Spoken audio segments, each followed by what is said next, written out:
Hello and welcome to the hip and spine mobility class.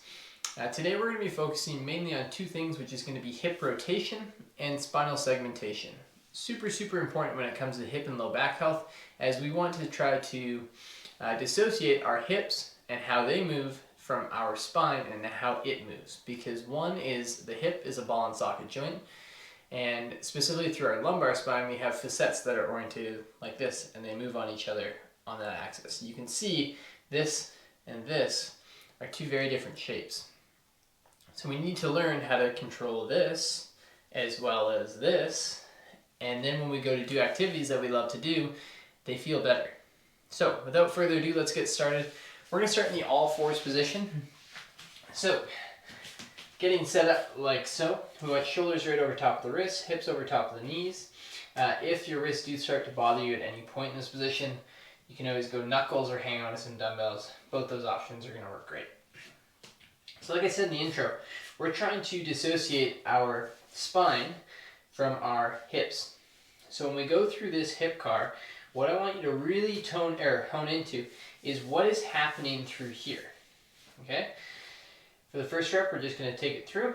It's going to be knee into the armpit to start. Leg is going to kick out like we're peeing on a fire hydrant.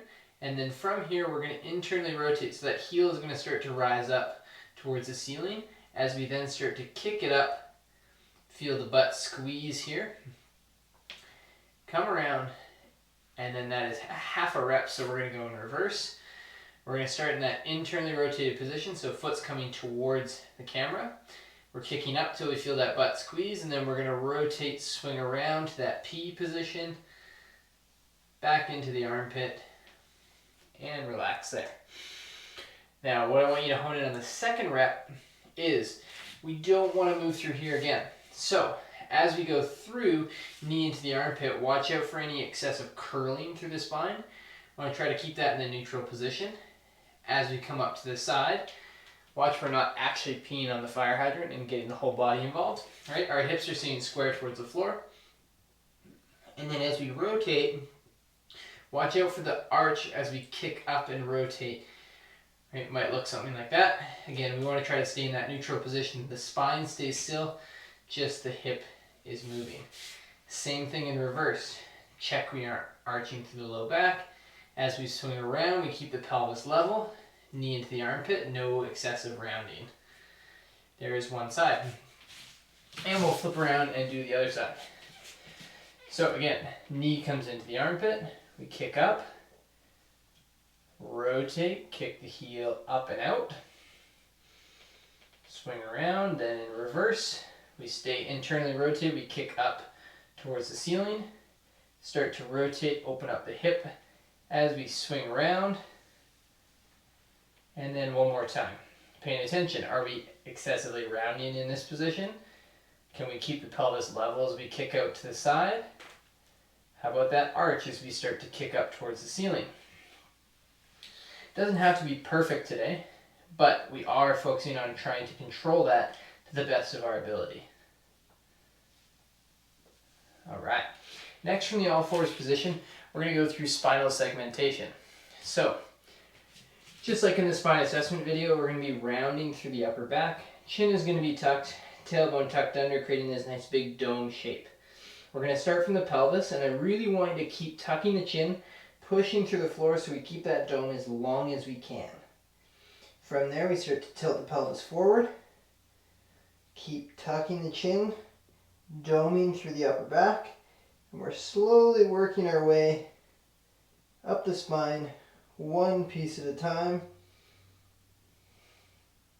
as we peel the head up. Now keeping the eyes on the horizon, that low back is arched. We're going to keep, imagine there's a string on your chest here. We're going to be pulled down towards the floor. Head on, or eyes to the horizon. And then from there, that tailbone tucks under.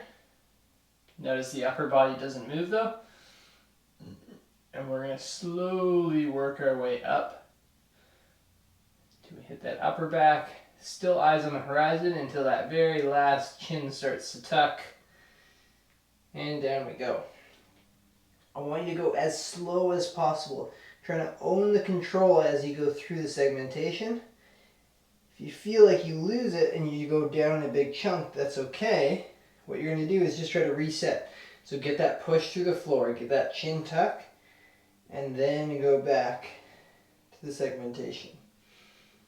Whereas I find really locking the far end. So for right now, it's going to be the eyes and the chest. You're going to lock those in position. Don't let them move. And then try to just move through that lower half and slowly work your way up as we go through. We're going to go one more repetition before moving on. So again, tilting forward, that belly button's going to start to drop. The lower ribs, the chest, the shoulders, eyes come up, and then eyes stay up, chest getting pulled down towards the floor. We curl the pelvis under, belly button to the ceiling, lower ribs, chest, lastly chin tuck, eyes look between the thighs. All right, so next up we're going to go into the 90-90 base position. So 90-90 is set up like so. We have a 90-degree angle at both legs, and we're going to be doing a pigeon stretch first. So if you've done the hip mobility drill, you're kind of familiar with the Pales rails of this position, but imagine someone's got a string now on your belly button, and they're pulling that string forward. And that's going to dictate how far you're going to go, as you're just going to keep getting pulled forward, forward, forward, until eventually you're going to hit a point where you get a stretch on this front hip, or the back of the front hip. Okay? Once you find that stretch, that's our position where we're actually going to now push through the leg, come up tall. Okay, so that's going to be the action we're doing. Now we're going to add some intention into it. So as we get pulled forward, what I want you to think about doing is your knee is going to drive down into the floor, and your foot is going to try to lift off. Now it might not actually move, and that's totally okay, but imagine pulling yourself, getting pulled in the string, you get knee down, foot up. Okay? So as we go into that position, my knee's driving down, I'm trying to lift that foot up as I'm getting pulled forward. Again, eventually I'm going to hit that stretch position, and then from there I'm going to reverse that action. So now I'm going to keep this knee down, and I'm going to push my foot down into the floor. And that's actually what's bringing me back up, is I'm using this hip actively to pull myself into position and push back up. I'm using my hands right now to support, as I find I can get the most control. However, if you are looking for a bit more of a challenge, and you got no problems in the shin box position, you could go to a no hands approach. I'm going to go out here to counterweight, but you could go arms by your side, and then push that leg, come back up tall there. We're going to do one more rep on this side. So again, try to lift that foot up, push the knee down. We pull ourselves into that position. We don't need to fold to the floor just until we get that stretch, and then push that leg back down into the ground. Should feel that hip working pretty good at this point. Okay, now we're going to go through a switch to get over to the other side. So we keep our front leg pinned down to the ground, and we're going to open up our trail leg as much as we can. Once we've kind of maximized this gap, we're going to try to keep that gap as we rotate to center, and then over to the other side. So same thing on this side. Okay, front knee is going to push down into the ground. That front foot is going to try to lift up as we get pulled forward on that string. And go as far as you can till you hit that stretch point. Right, we're not rounding through the spine and just hanging out down here. We're active in this, pulling ourselves into position. Then you're going to push that leg down into the floor. That's the strength that's bringing you back up. And again, keep trying to lift that foot, pull yourself into the stretch, and then push that leg down into the ground. Should feel that kind of same area working throughout it. We're going to go again, lift, lift, lift, and then drive that leg hard into the floor as we come back up tall. All right, Next position we're going to go through is going to be a bear sit position. So we take our 90-90, and all you're going to do is, again, open up that trail leg as far as you can. Try to keep that maximal distance as we rotate till both sit bones are on the ground. Okay? What you want to try to do is stay as upright as possible in this position. Okay? So if you need to, you can always grab onto your ankles, pull yourself up nice and tall, and we can start from here. Okay, we're going to be working on T-spine rotation. So T-spine is going to be our mid-back, where the ribs attach. Okay? You can start, arms go cross like so. We're going to stay as tall as we can in this position, and then just turn towards one of our legs. Once you've turned as far as you can, you're going to slowly, under control, come over through the center and over to the other side. You'll notice the rest of my body stays relatively still. I'm trying to isolate rotation just through that mid-back. Again, staying on the sit bones, we're nice and tall. So what I don't want to see is when you're in this position, you kind of round it over and we're rotating here. Get up nice and tall on the sit bones. You can actually think about, with your heels, I want you to curl them towards your butt. And that's going to help you stay nice and upright, keep the lower body active as we go through our rotation. We're going to continue. We're going for 5 reps each direction. Keep pulling through those heels, keeping the chest up tall as we go there. Oh, I should actually stay that way. Yes, next up we're going to go through now spinal segmentation. I really recommend for this one to start, grab onto the ankles. Okay, we're going to start from a tall extended position. So head's looking up as far as comfortable. We're trying to actually arch through the low back and bring our chest up towards the ceiling as well. Okay, from this position we're going to start from the head. So this time chin tucks. Then we bring it down to the sternum. And we slowly let that upper back start to dome. Working our way down until we actually roll our pelvis back to where our sit bones are no longer on there. We're kind of on more the meaty part of the butt. Okay, from here, we're going to go in reverse. So now we're going to tilt the pelvis forward. Start to create that arch through the low back. Keep looking down. Start to bring the chest up and through. Lastly, the head comes up. And again, chin starts to tuck. Stay nice and tall through the rest of your spine. We curl down through the upper back, the lower back. Lastly, the pelvis rolls. And then we roll the pelvis back. Slowly start to create that arch. Chin stays tucked as we work our way up the spine. Chest and eyes up to the top. If you are looking for a bit more of a challenge, you can cross the arms, tuck the chin, and perform this without that hand support. Same idea, we still try to create that arch. It's going to be a little bit harder as we work our way up the spine, chest and eyes there.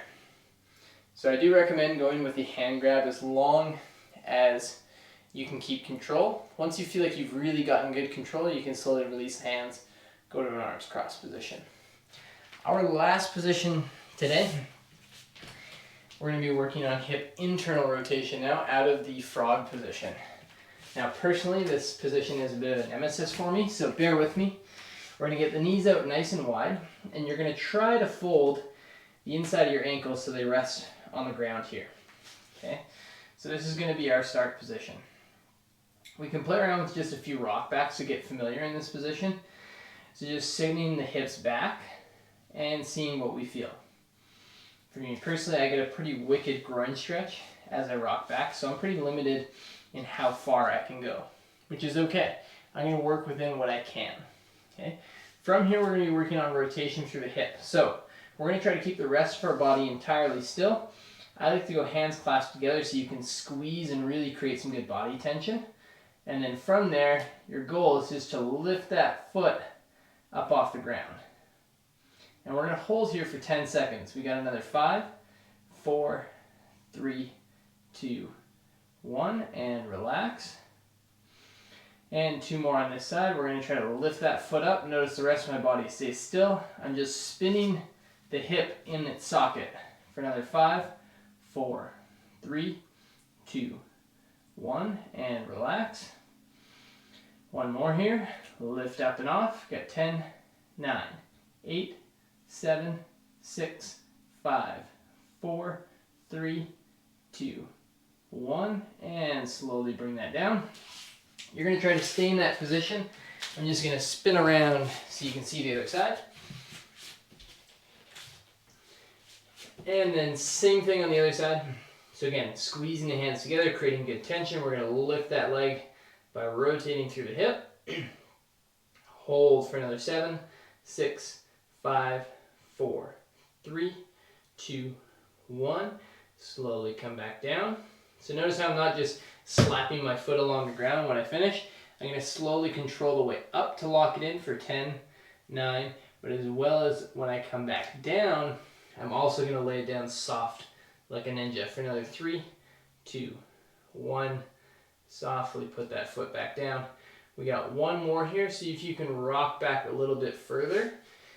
Right? You're not going to get as high on the lift, but as long as you get some of that rotation, we're in good business for another 7, 6, 5, 4, 3, 2, 1. Slowly bring that down. Try to stay in this position, fight off any cramps that are about to happen in the hip.